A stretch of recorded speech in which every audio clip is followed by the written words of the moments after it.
A Bíblia em boa companhia da família. Tem companhia melhor? Quando nós estamos cercados pela família, temos o pai, a mãe, os irmãos, a fraternidade, todos no mesmo objetivo, todos na mesma companhia, todos no colo uns dos outros, vivendo uma vida em comum, vivendo uma vida protegidos. As portas da casa estão fechadas para os assaltantes. Nós estamos protegidos pela figura do pai. O pai representa toda a autoridade, representa todo o caráter que deve ser passado adiante. A mãe, por sua vez, o carinho também constrói na educação dos filhos a perpetuação do caráter da família. E os filhos, os irmãos, vivem em irmandade, em colaboração. Este é o plano de Deus para o homem. A educação no Éden foi uma educação para a família. A educação da família no Éden foi uma educação para a posteridade. O conhecimento do Pai dos céus no Éden é o conhecimento que devemos passar a todos os filhos, é a herança do Senhor. O conhecimento do Espírito Santo, das suas obras de bondade, as suas obras boas que reproduzem em nós atos de uma perfeita mãe ao cuidar dos filhos. Ao passar a eles todas as instruções, o Espírito Santo também nos passa instruções para fortalecer o caráter. Além disso, temos os atos do Filho, Jesus. Ele se fez nosso irmão e, como tal, ele viveu e está atuante na nossa redenção. É o amor dos céus expressos pelas criaturas, pela criação, pela própria família criada por Deus e pelo próprio sábado, que foi o dia dedicado à família no Éden. Porque Deus fez todas as coisas depois de fazer Adão e a Eva, veio o sábado, o dia da comunhão com o Pai dos céus e com os pais na terra. É o dia da família, é o dia da natureza, é o dia de Deus. Este é o dia escolhido e determinado por Deus. Vamos ver Gênesis capítulo 2, verso 18. Deus criou o homem e ali ele diz: não é bom que o homem esteja só. Far-lhe-ei uma adjutora, uma companheira, alguém que o vá ao lado, alguém que lhe fortaleça em seus desígnios.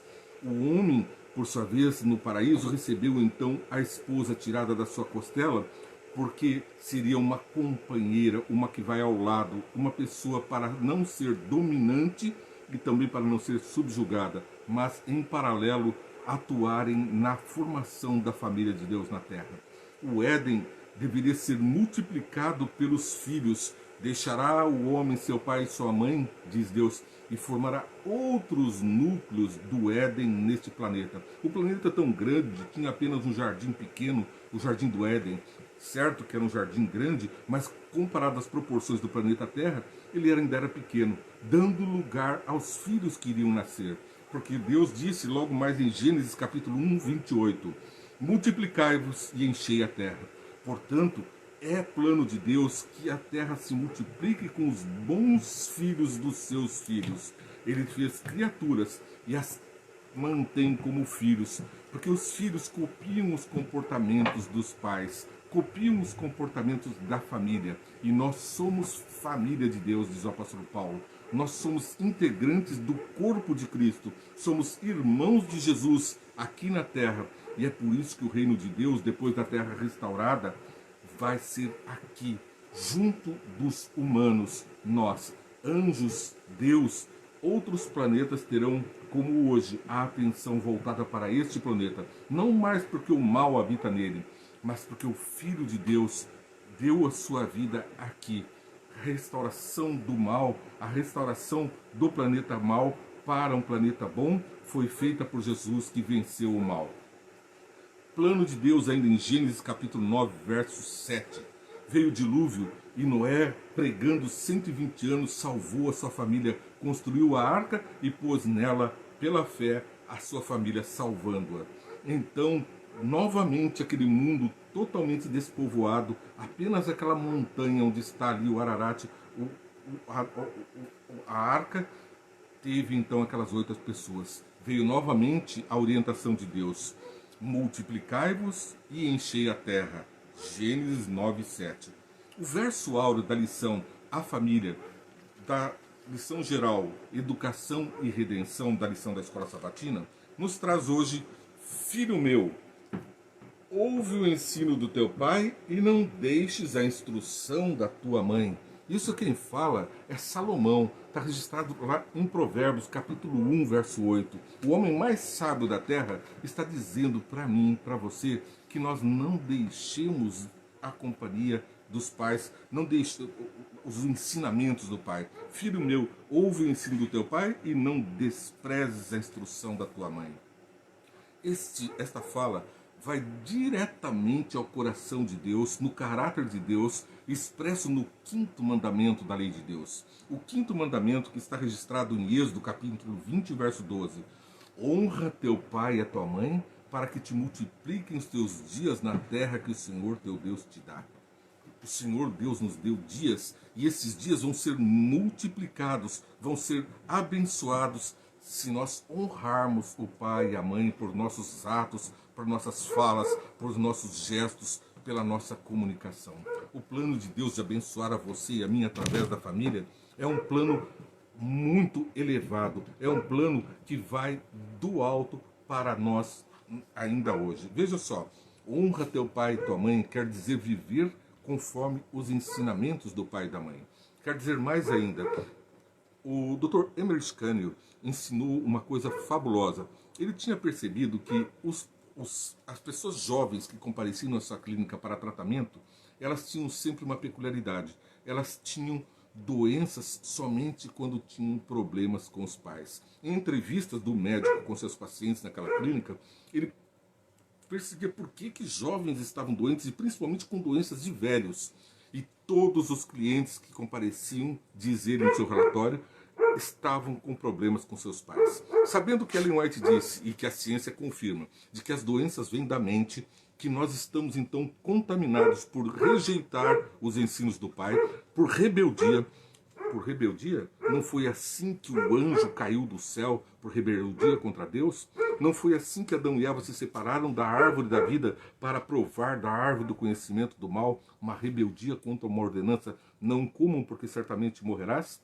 Pois esses filhos rebeldes que estão se rebelando contra os pais estão provando do fruto da desobediência, do fruto da árvore do mal. E com isso estão deixando de participar da árvore da vida. Como Lúcifer decaído já tem traços da idade que lhe pesam, ele não tem mais a vitalidade e o vigor que vem diretamente da fonte, que é de Deus. Nós precisamos estar ligados à fonte do nosso vigor, através dos nossos pais, da família, na comunicação com Deus. O ensino de Deus passou pelo patriarcado. Ele vinha pela voz, pela comunicação verbal de pai para filho.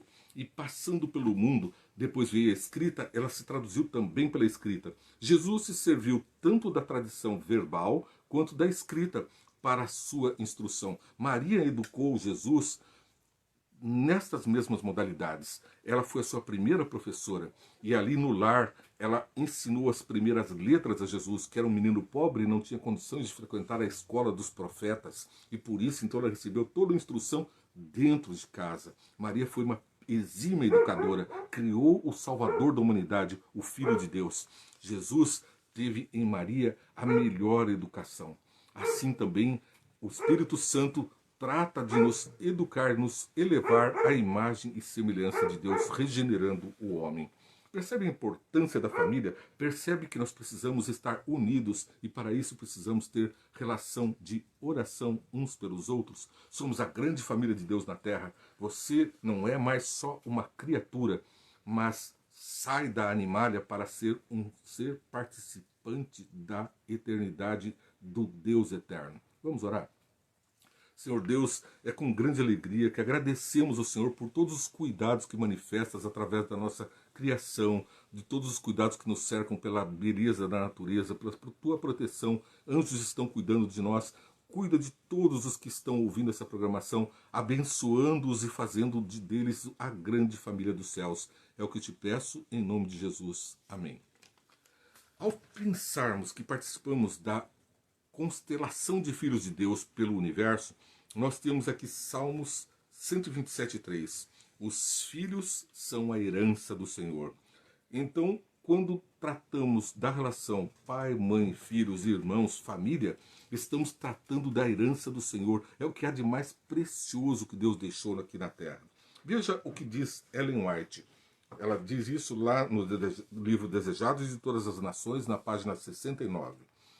Desde os tempos mais antigos, os fiéis em Israel haviam dado muita atenção à educação dos jovens. O Senhor lhes tinha dado instruções para que desde pequenas as crianças fossem ensinadas sobre a sua bondade e grandeza, especialmente conforme reveladas em sua lei e demonstradas na história de Israel. Cânticos, orações e lições das Escrituras deviam ser adaptados às mentes em desenvolvimento. Uma pausa. Nós precisamos traduzir a Bíblia na linguagem das crianças, entretê-las com os encantos da palavra de Deus e da natureza. Veja mais, pais e mães deviam instruir filhos na verdade de que a lei de Deus é a expressão do seu caráter e que ao receberem os princípios da lei no coração, sua imagem era gravada no espírito e na mente. Então nós temos o ensino prático. A partir do momento que temos essa percepção do caráter de Deus, Deus é impregnado na nossa mente, é impresso o caráter de Deus na nossa mente, nos nossos atos. A nossa vida é transformada porque somos semelhantes ao núcleo familiar.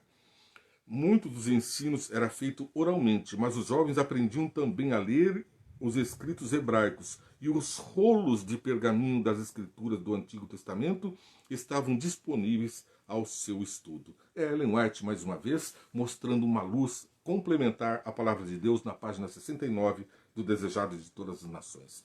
Veja como Deus planejou tudo muito bem.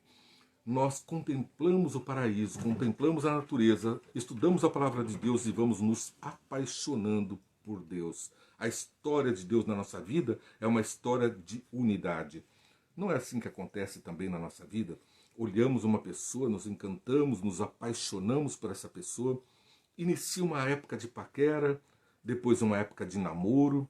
Nesse namoro as pessoas vão observando e percebendo as suas afinidades e onde estão os pontos a serem vencidos para uma completa união. Do namoro pode-se evoluir para um noivado ou para desfazer esse conhecimento de namoro e viver em amizade, procurando então uma companhia que seja aquela que esteja de acordo com o plano de Deus, uma adjutora, um companheirismo, uma completa vida de existência juntos. Depois do noivado, os compromissos, o preparativo para o casamento, uma vida mais separada um para o outro, vem então a ordem do Senhor. Deixará o homem seu pai e sua mãe e constituirão a sua família. E então surge um novo núcleo familiar, o casamento. Pois com o casamento há o aperfeiçoamento do ser humano, porque o homem vem da família paterna com todas as qualidades e os defeitos, com os vícios que a humanidade do pecado trouxe para aquela família.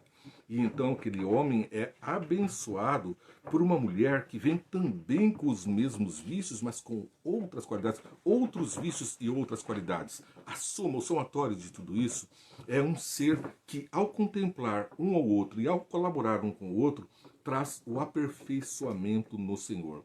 As qualidades de um são observadas pelo outro, foi o que fez encantar, e os encantos atraem e modificam, e aquele homem passa a ser melhor nas qualidades da mulher, e vice-versa.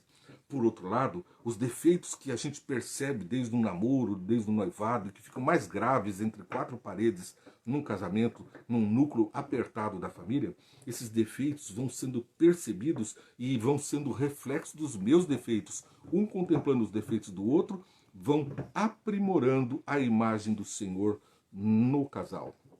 Surge então a gravidez e o casal tem 9 meses para se preparar para um rebento, um filhinho que vem com a genética dos pais, dos avós.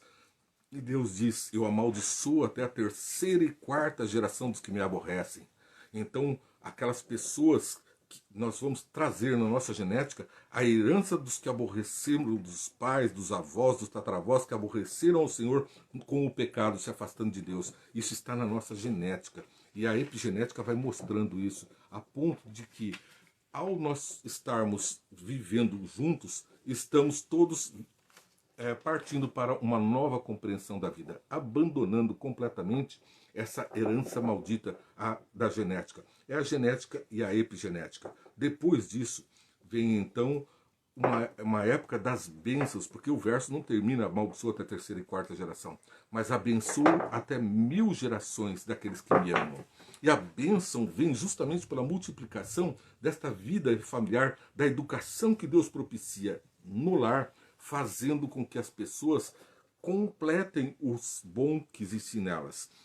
Ambos prepararam então para o nascimento da criança um ninho perfeito para o desenvolvimento daquela pessoa, a imagem do Criador. Lembram? A nossa genética está lá em Jesus, no Éden, Adão e Eva, Noé e sua família. Nós todos somos participantes da mesma genética, a genética do dedo do Criador, do dígito que formou o boneco Adão, o dígito que formou o ser com livre-arbítrio. E nós devemos escolher hoje a quem servamos. Servamos a Deus. A família é o centro nevrálgico da educação de Deus. É ali que a nossa influência deve ser a maior possível no sentido de transmitir a imagem e semelhança do nosso Criador. Que Deus abençoe muito você sempre e que você possa ser o membro melhor da sua família para levar a todos eles a imagem perfeita de Deus. Você está assistindo o programa Entendendo a Bíblia em Boa Companhia.